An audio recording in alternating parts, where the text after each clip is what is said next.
तुज़क्किरुल आखिरा, इसलिए कि कब्र तुमको आखिरत की याद दिलाती रहेगी।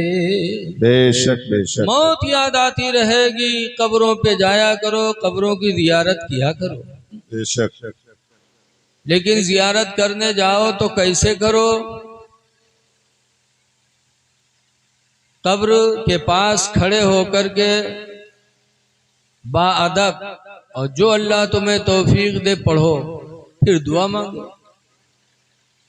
लेकिन आज हम कब्र पे खड़े हो तो किस तरह खड़े हो? दिल्ली में एक मज़ार है हजरत महबूब इलाही निजामुद्दीन औलिया रहमतुल्लाह अलैह।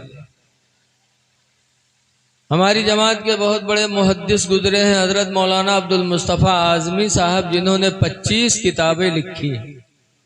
बहुत बड़े आलिम थे वो। हजरत महबूब इलाही निजामुद्दीन औलिया की मज़ार पे गए और हाथ बांधे फातिहा पढ़ रहे थे, और वही सामने मरकज है उन लोगन के।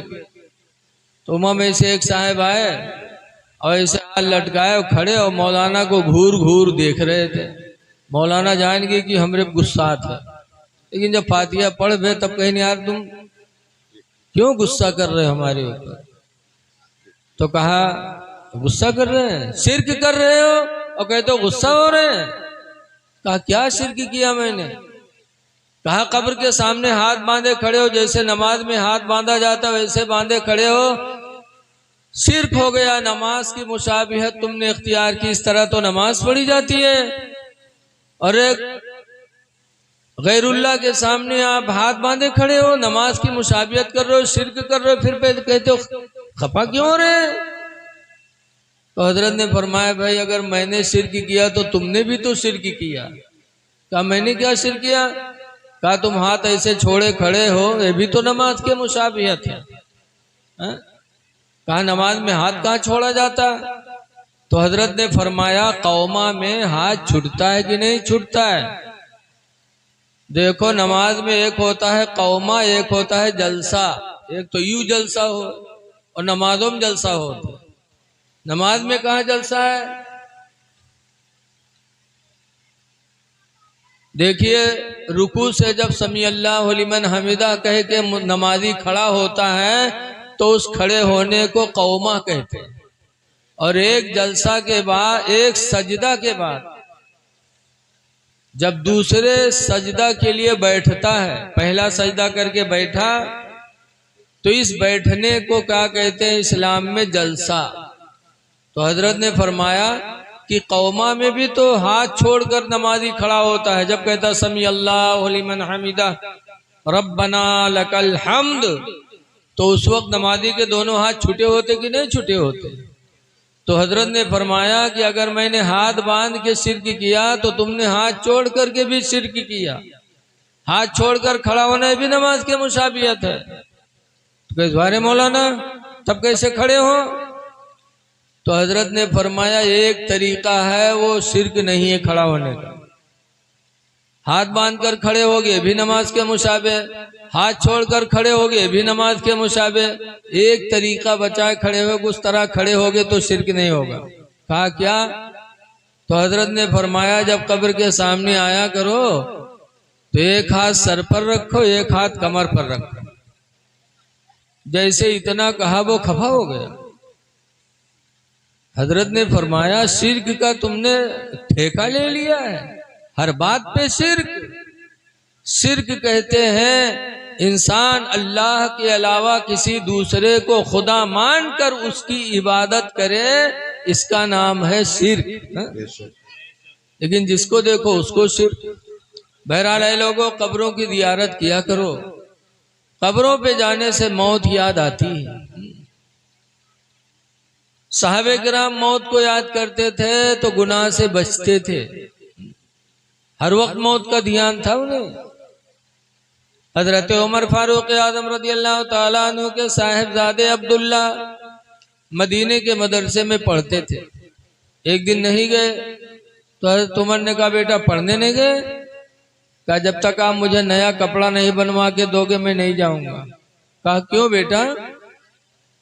कहा ये कपड़ा पहन के पुराना, मैं कल पढ़ने गया था तो मेरे साथी ने ताना मारा था, कहा था तुम अमीरुल मोमिनीन के लड़के और इस तरह कपड़ा पहन के आते हैं, हम सब आम आदमी के लड़के, हम लोग अच्छे कपड़े में आते हैं। तो अब्बा जब तक आप मुझे नया कपड़ा नहीं बनवाओगे मैं नहीं जाऊंगा। तो हजरत उमर रज़ी अल्लाह ताला अन्हु अमीरुल मोमिनीन थे, पूरी दुनिया के प्रधानमंत्री थे समझो, लेकिन हजरत उमर की सादगी का आलम देखो, अमीरुल मोमिनीन है लेकिन बच्चे को कपड़ा बनवाने के लिए पैसे मौजूद नहीं है।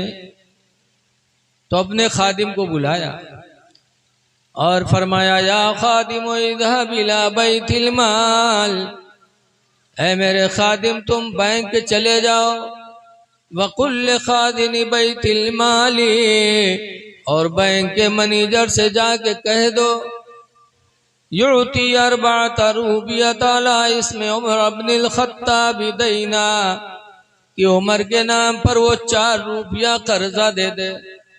उल्लमा यक़दी शहरी, जब मेरा महीना पूरा होगा तो मेरी तनख्वाह से वो काट लेंगे। जाओ 4 रुपया कर्जा मांग लाओ ताकि मेरे लड़के का कपड़ा बन जाए। अमीरुल मोमिनीन है। वो खादिम बैंक गया, जब बैंक के मैनेजर से कहा तो बैंक के मैनेजर ने कहा कि जाके अमीरुल मोमिनीन से कह दो कि उन्होंने कहा जब मेरा महीना पूरा होगा तो मेरी तनख्वाह से काट लेंगे। जाके कह दो कि इस महीना के मुकम्मल होने तक अपनी जिंदगी की जमानत लिख के दे दें, कि जब तक महीना पूरा नहीं होगा वो जिंदा रहेंगे। जाके जमानत लिखवा लाओ वरना मैं दे दूं और उससे पहले अमीरुल मोमिनीन का इंतकाल हो जाए, तब ये आम मुसलमानों का माल है, कौन देगा। जाके उनसे चिट्ठी लिखवा लाओ कि महीना के पूरा होने तक उनकी जिंदगी की जमानत वो दे दे। वो खादिम आया, हजरत उमर ने फरमाया लाए, कहा हुजूर बैंक का मैनेजर कह रहा है कि जाके कह दो कि इस महीने के मुकम्मल होने तक अपनी जिंदगी की जमानत लिख के दे दे। जब हजरत उमर ने सुना तो रो पड़े और रो करके अपने बेटे अब्दुल्ला के सर पे हाथ रखा, कहा बेटा जाओ पढ़ो, अगर अल्लाह ने जिंदा रखा महीना पूरा हुआ तनख्वाह मिली तो तुम्हारा कपड़ा बनेगा, वरना अल्लाह जो चाहेगा करेगा। बैंक का मैनेजर मुझसे पूरे महीने की जिंदगी की जमानत मांग रहा है, बेटा पूरा महीना क्या मैं तो अपने जिंदगी की एक लम्हे की भी जमानत नहीं दे सकता, खुदा जाने किस वक्त बुलावा आ जाए। ये सहाबा थे जो हर वक्त मौत को याद करते रहते थे। ऐ लोगों मौत को याद करो। आज हजरत शहीद मर्द रहमतुल्लाह अलैह के उर्स में आप आए हैं, दुनिया से बहुत से लोग जा रहे हैं लेकिन उर्स सबका नहीं मनाया जा रहा है। उर्स उसी का होता है जिसने पूरी जिंदगी अपने खुदा को राजी किया।